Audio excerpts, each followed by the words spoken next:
Welcome to the Dice Tower, a series of video reviews about board and card games. Here are your hosts. Hello everyone, welcome out to the Dice Tower. My name is Chris Yee. I'm Tom Vassell. I'm Mike Felicio. And I'm Wendy Yee. Today we're taking a look at this. This is Zapotec by Fabio Lupiano. This is another Mesoamerican themed board and dice game. It's YAMG. Yet another Mesoamerican game. Yamg. That's a thing. What Hashtag. an acronym. Hashtag. YAMG. No, that's not going to pick up. That's not going to pick up. We can make it happen. Hashtag Yep, very good YAMG. thing. All right, let's go over to see how this game plays, and we'll give you our thoughts on it. So, over to you, most handsome man at the Dice Tower. I didn't do this one. Here's the setup for a game of Zapotec. You'll see that this is set up for 3 players. I only have 1 player board out, but the other players would have the same type of thing. There are spots out on the board for the different buildings. We're not using the 4-player count stuff. So, here we go. Zapotec is played over a series of 5 rounds, where players are trying to have the most points at the end of the 5th round. And this is kind of the breakdown of the turn structure. First, every player is going to pick a card simultaneously, and then, in the initiative order determined by those cards, each player will carry out all these steps here of the turn order. So, let's say that this player here has this hand of cards. They're going to be choosing which card they're going to be playing down. And then we'll just say that they're going to play this one here. Each card is going to tell you 3 main things. The first thing is the type of income that you'll be getting. The second thing is which areas you can build in, and then the third thing is your initiative. Initiative closest to 1 is best, and 27 is worst, so we're going to be playing the slowest card in the game. So everybody's going to pick a card, and then the other players will, everyone will reveal theirs simultaneously. So this player went 2, and then 12, then 27. So we'll have this player go first, then this one, and then our turn. And so what'll happen is each player is going to go through the different steps. You'll see that they'll collect their income. Then they're going to perform capital actions, but you don't have these advanced resources the first round, so I'll explain that in a second. You'll construct buildings, you'll score the current round objective, and then you'll draw a new card. So let's show what we would do over here. Each player can trigger a scoring. Because the card that I played shows a wood, I'll be scoring the income of a wood column or the wood row. Of course, there are no extra income buildings out on my board at the start of the first turn, so I'd collect 1 wood, and then this is going to be my resources with my starting resources here. Then I will go through, as I said, the capital actions, but I don't have any of these advanced round resource tokens to spend yet, so no capital actions this turn. Next up, we go to the construction phase. I can build buildings according to the chart. The top of your player board here shows what resources need to be paid for which of the 3 different colors of buildings. Also, the card that I played shows this green deity, which means I can only build in the green deity's corner. If I had played a different card from my hand, say the forest, I could build in forest, but I could only build in forest, but in any of the 3 deities' regions. And if I played a type of building, then I could build anywhere, in any terrain, in any of the deities' regions, but I could only build green buildings. So the card that you play will give you some sort of restriction. So I could pay these resources here, a wood and a stone, and then a wood and a brick, and I'm going to build 2 of my buildings out there. That'll allow me to build a yellow and a green one. And once again, I have to build it in, for example, the green deities region, but I can choose any of the terrains, I can choose any of the types, that's why I can build 2 different types. Let's go ahead and do this one here, and then this one right here. So I'm going big into the brown terrain. So these buildings will go directly onto my income board, and I can put them in any row column that I want. You get one-time bonuses, and if I lay them down like this, then in the future, if I activate this wood income again, I will get the wood plus the clay and the corn plus a clay and a coin. So I now spent these resources, they're gone. The next step after you build buildings, you score the current round's objective card, or the current round bonus card.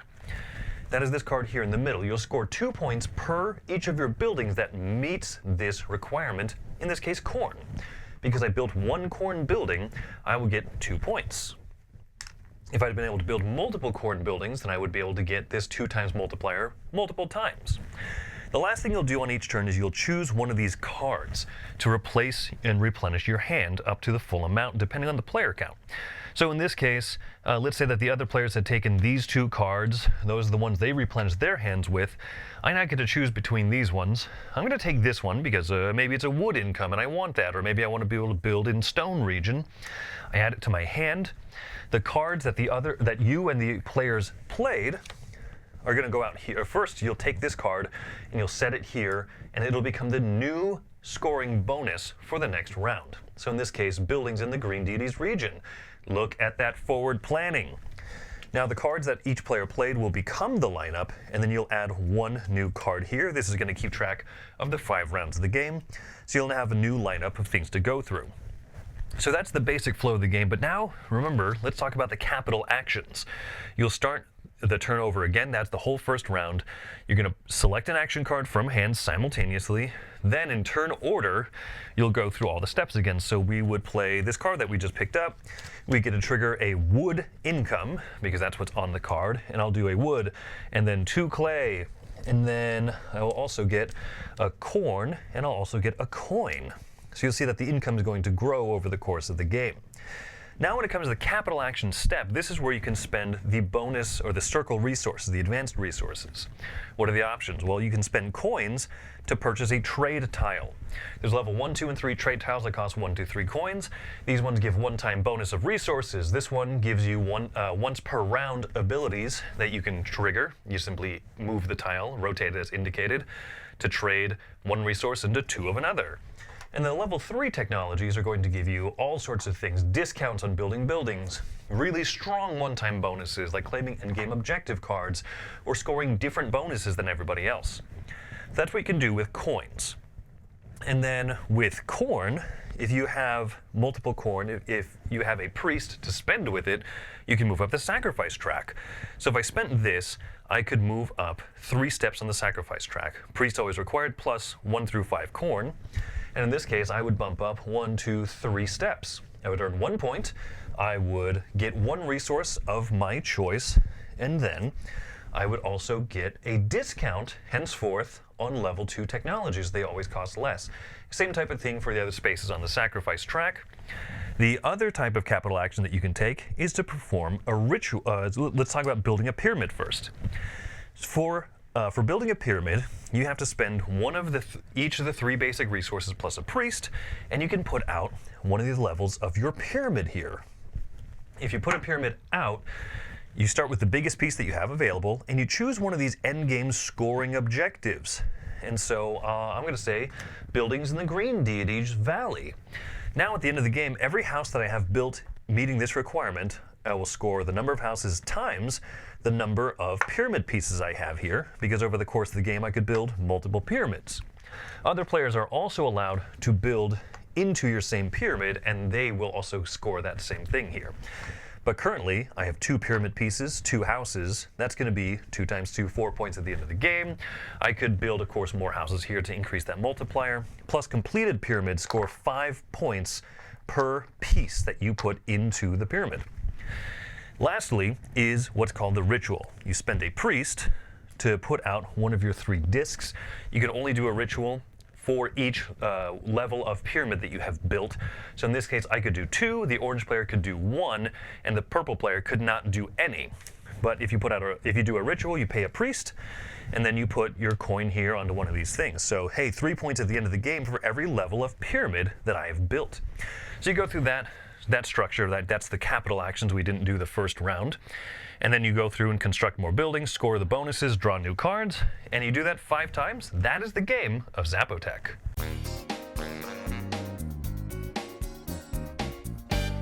All right, so let's start off with components. It's ugly. Okay. It's ugly. It's a Euro Moving game. along. What do you expect? No, okay, and that's the thing. So I just recently played Bitaku, or I think I said Bitoku. Bitoku, from DeVere Games, and that's gorgeous. Yeah, that's true. There's a lot of gorgeous Euros nowadays. That's kind of a new There trend. is. I wouldn't say this is ugly. I think there are games that I clearly would call ugly. This is maybe a little monochromatic, and I don't like some of the actual components. Okay, well then that's where I'm at. So I have 2 problems with it. One, I have a hard time seeing where the tiles are on the board, especially since they decided to make the tile underneath it the same color. Sure. Well, yeah, same Why are color, those same not consistency. They're not basically. faded out or something. Right, I agree with that. Secondly, I hate the resource pieces. The priest looks like an ear of corn. How did that get through?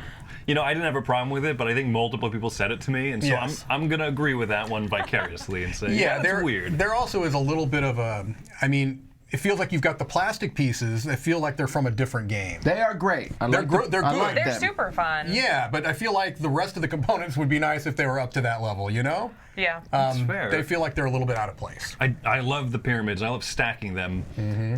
But also, they're kind of hard to build, I feel like in terms of actual gameplay. Oh, I was just saying, pretty easy, Chris. You just put one on top of the other. They're stacked in order, yeah. The small piece goes on the bigger piece, Chris. Yes. I like them multicolored. Like, I don't know, when I realized that like multiple players put them on top of each other, that won me over. But I agree with what he's saying, that like they're not as useful in the game points-wise as they look like they should be, because they're so beautiful. And Feels like that should end the game. They're kind of The game is over when all 3 pyramids are built. It's a little bit of a red like herring, that should be isn't the it? point of the whole game, and it's just not. Instead, most of the game is grab these square resource piece that doesn't look very good, grab these circle ones, and then spend them. Mm-hmm. But I happen to really like the loop of this game, right? 5 rounds, everyone picks a card simultaneously, income, special actions, build, score, right?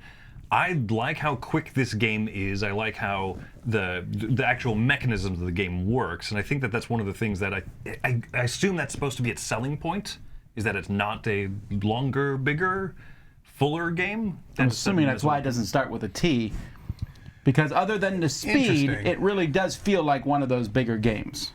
And I'm speaking of Tekkenhu and that. Teotihuacan and Zolkin. Sure, I just say Tekkenhu. I can pronounce that one. Yeah, that's interesting. I don't know that I looked at it in that context. There's a track. Yeah, no. You're collecting resources. I'm not disagreeing with you that they're like that. That it kind of feels like it belongs in that line. But I didn't necessarily get this. Put that connection of the length being what sets it apart. Because, not to jump too far ahead, but that to me is my number one positive point of this game, is that it feels like, for the amount of time, it does feel like you're playing a Euro game, right? It still kind of scratches many of those Euro itches, but it does it in maybe even less than half the time of a traditional Euro game. It doesn't feel like a watered-down version of a Euro game. It just feels like a faster version of one. So I do feel like that is one of the positives for me, that it does feel quicker. Now, once you get to playing it with 4 players, it still drags a little bit. Yeah, I haven't played with 4, so I can't speak to that. Yeah, because you're still waiting for all those turns, and by the time you get around to playing your next card, it feels like it's been a while, and a lot has changed on the board. So, I think that this game shines at maybe the lower player counts, 3 and 2 or something. Do you like the idea that the card that you don't draw into your hand becomes the new scoring card? That I like that general idea of there's a little bit of control in what you grab, kind of dictates how the next round is going to go. I liked that more in a smaller player count game, because then I felt like I had control. Because if you're in a large game and you're the first person to pick a card, there's tons left. And if you're the last person, you have one of 2 choices. You really don't have a lot of options. Yeah, and it's only that last player that makes that choice, right? Yeah. But in a 2 or 3 player game, there's a little bit more that you can look ahead. You can see like, oh, there's 3 cards out. I know which of the 2 I'm okay leaving behind. Yeah, it sounds cooler in theory to me than it actually played out. I was like, oh, that's a great rule. And then I played the game and I was like, oh, it felt random. I think that's the thing with the higher player games. It definitely just kind of feels like, well, one of them will come out. But I do like in the 2-player game, there's a lot of control. I'm going to give you these 2 choices to choose from.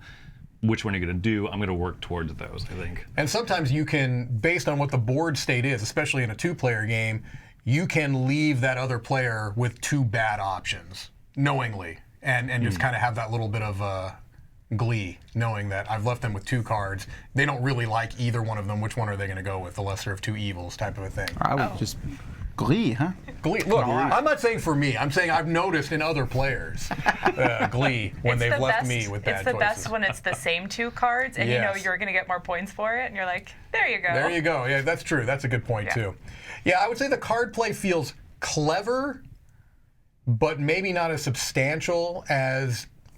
Again, I've talked about red herrings. The pyramids are a little bit of a red herring. If they're not as important as they seem. I kind of agree with you. When you describe the card action system, it sounds really clever, and it is somewhat novel, but it doesn't really seem to affect things all that much, I thought. That was just my It's impression. also it's not the first game that uses No. this. There are other games where, hey, everyone takes one, the card left over does something. Sure. Sure. Well, I also like that when you pick a card, you trigger the income. That's where you can build, and then that's also the initiative. I thought the initiative part was going to be such an interesting, when you simultaneously flip cards in a lot of games. For Sale does that. There's a lot of tension in that moment. Sure. I kind of didn't really care about that. I was like, oh, I played a 4 and you played a 1. Oh well. But I like the restriction of what you can build that's in the middle of that card. I think that affects kind of what your turn's going to look like more. And I really like the income system, the top of the card that says grab from a row or a column that shows the brick or the wood. What do you think of the income system that you build up? All right, I thought That's what it's like to be Vassal. I thought it was going to be awesome. When you said you get everything in a row or column, I was like, woo, that's cool. And then I realized I could just build 1 or 2 columns and stick with that and do the same thing the whole game. I also realized we played a rule wrong the first time I played, and Chris corrected us, and we restarted the game because you could only build 1. I mean, we thought you could only build 1 thing per turn. Oh, gotcha. So Chris was like, hey, you can build more than 1. I was like, well, you have to. Sure. And I felt problematic on that because on turn 1, you have to build 2 things. So I build 2 things. I put them in the same column. What column do I pick? The column that has most of the cards of that Sure. same type in my hand. I then play that, and rather than pursue the strategy, and what I found was I got my resources and said, what can I do with these? And that's not as interesting to me. I would rather have it had, there was multiple columns. I'm like, ooh, I should take the second column because that will get me points. Or the third column will get me corn. No, just got me some combination of these 3 resources. So, and that coupled with the stupid action combo I did not like. What was it, capital actions and... Yeah, and then you do the building after that. Just let me do them all at the same time. It would make the game so much smoother. Yeah. You've, I think, just hit on my biggest beef with the game, I suppose. My biggest negative is that I feel like the game presents you an illusion of options that are not necessarily there.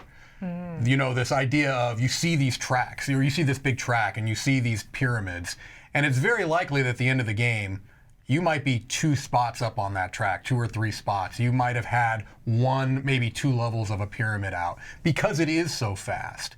And so I kind of felt like it was, here's all of these great things that you might be able to do, but you're probably not going to be able to do most of them by the time the game is over. And it felt a little unsatisfying to me. I felt like, yeah, you can do that if that's all you do. Like I was looking at that track and I'm thinking to myself, I would have to spend every turn just trying to work on that track, or else you're probably only going to go up a few spots. And I didn't love that aspect to it. So.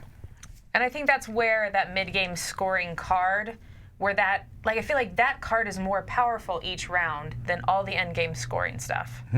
Like I can get 10 points if you happen to put a rock card out and I've built 5 rock buildings. That's true. Yeah. I'm getting 10 points. Oh, my pyramid's going to give me 4. That is a bummer. End game score. Or I'm barely up on that track and I get 2 points. Yay!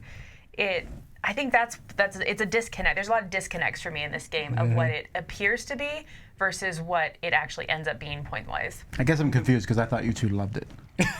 Well, let's get into the scores then. Let's get into the final scores. We're going to go the same order right here around the table. So, hot seat. So, Oh, no, this one's easy for me. This is a 5. Wow. Wow. Yeah, I don't like it. And I'll tell you what, because I like the idea of it more than the game itself. That row column thing, I love it. As soon as you told me, I was in. That's great. And then I was like, oh, I already built my row.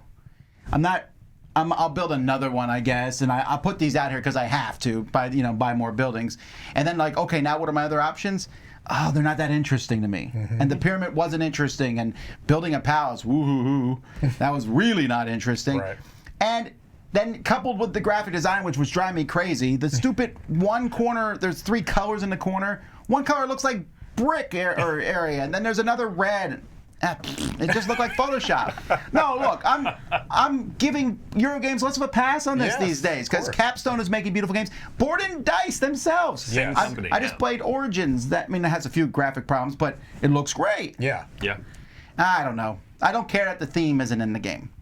I don't mind that. And also, I don't mind a fast game, but I want a fast game to feel fast. This one felt like the beginning of a long game that we packed up early. So we got to the point where and Chris like, okay, then that's the intro scenario. I'm like, oh, that's the demo. Yeah. No, that's the game. So, but All right. that's just me. Mike. Well, I'm slightly above your score. I'm coming with a 6, and I think I've already kind of detailed many of my reasons for it. I feel like the biggest selling point for it is that it is so fast. That to me is the one thing that sets it apart, and I do mean the one thing that sets this apart from other Euro games that I've played. I feel like it has a couple of novel ideas that were just not married to a game that I find terribly interesting. I wasn't really feeling compelled to keep playing it. I didn't feel like there was a lot of hidden depths to explore. Now that could be false. I didn't play it a tremendous amount of times, but it did not make me feel compelled to play it more. And it felt like, again, there were so many things that you should be able to do, and you're not going to be able to do most of them by the end of the game. So 6 for me. All right, well, I gave it a higher score. I gave it a 7. Ooh, we're going up. So, yeah, moving up in the world. So I really enjoy the action selection. I found that very interesting to have a handful of cards and say, I want this resource, but I want to be able to build in this area. How can I make this work? How can I make it, you know what I mean? What is the best option for me? How can I get this to work? So I enjoyed that. I enjoyed the puzzle. There is a bit of that disconnect that I was talking about, just from where points come. But I feel like once you get that and you realize where the meat of the game is, then I feel like I can find it. Interesting. Well, people are going to yell about this because I'm giving this an 8.5. Oh my goodness! Wow. I really like it. From the first play, He did. When are we He did, scheduling yeah. the Chris is Wrong video? I need to rank a note. the first time that we played this, 2-player game, 35 minutes, right? And I think that maybe that affects a lot of what I think about it, because it is a full kind of experience, like you said, Mike, but it is in such a short package. I don't agree with you that it feels like the intro to a bigger thing. I feel like it is what it is. Maybe it oversells itself because of the Mesoamerican theme. It's board and dice. It's Mesoamerican. You're expecting a Teotihuacan or something, and it's not. It really isn't. But what it is, I feel like it's very fun.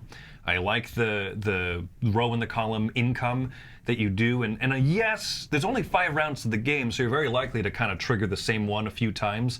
But if you can line it up and say in the last round or two, actually I got 3 in a row here, and I really need to do this thing, I feel like it really rewards playing it a lot and figuring out how to make that sacrifice track really sing for you, or how to, figuring out how the pyramid scoring can actually be most favorable. And I think that I like that because you can keep coming back to it. It's almost like a bite-sized full Euro game. So yeah, a lot of different opinions. I'm giving this 1.5. That is a spread. Wide huh? range, Yeah. wide range. All right. All right. Well, that's our thoughts on Zapotec. You can yell at us in the comments because someone here did not give it a fair score. Clearly. We'll let you decide. All right. Until next time, my name is Chris Yee. I'm Tom Vassell. I'm Mike DeLisio. And I'm Wendy Yee. Have fun sacrificing your priests that look like corn.